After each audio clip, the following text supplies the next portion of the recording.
Assalamualaikum warahmatullahi wabarakatuh. Perkenalkan, saya Tania Wijaya. Pada kesempatan ini saya ingin menyampaikan refleksi mengenai hubungan antara filsafat pendidikan dengan pengalaman belajar saya, serta bagaimana konsep-konsep yang dapat diterapkan dalam situasi nyata baik dalam pembelajaran maupun kehidupan sehari-hari. Nah, yang pertama itu ada relevansi filsafat pendidikan dengan pengalaman belajar saya.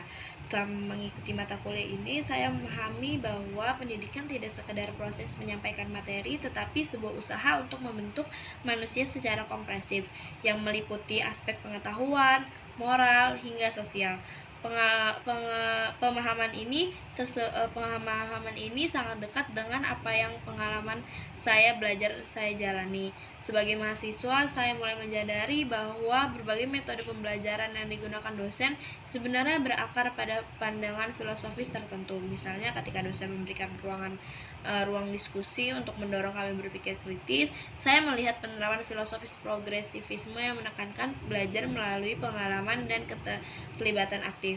Pendekatan ini membuat saya lebih percaya diri untuk menemukan pendapat dan belajar memahami sesuatu dengan cara saya sendiri. Selain itu, filsafat juga memperkenalkan saya dengan gagasan bahwa setiap individu memiliki potensi yang berbeda. Dulu saya sering merasa tidak mampu dalam pembelajaran tertentu, namun sekarang dalam pemahaman humanisme itu membantu saya bahwa setiap peserta didik itu berkembang sesuai dengan kapasitasnya. Pola pikir ini yang memandang proses belajar sebagai perjalanan pribadi, bukan perlombaan dengan orang lain.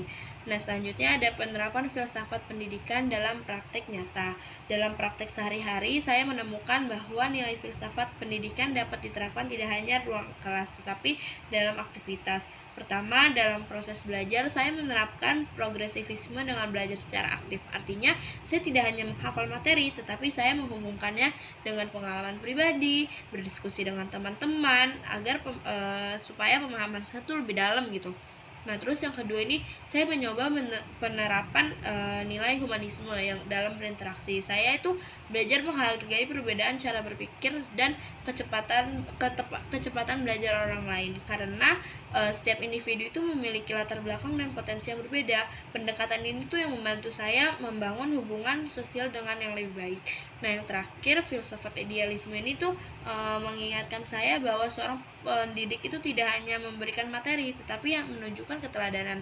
Karena itu saya berusaha membentuk kebiasaan positif seperti disiplin, jujur, dan bertanggung jawab agar kelak mampu menjadi contoh yang baik untuk peserta didik. Nah, secara keseluruhan, filsafat pendidikan ini tuh membantu saya melihat proses belajar secara luas dan bermakna. Dari mata kuliah ini, saya juga belajar berpikir kritis, melakukan refleksi, dan memahami peran pendidikan dalam pembentukan manusia seutuhnya. Semoga pemahaman ini menjadi dasar yang kuat bagi perjalanan akademik saya dan profesionalitas saya. Wassalamualaikum warahmatullahi wabarakatuh.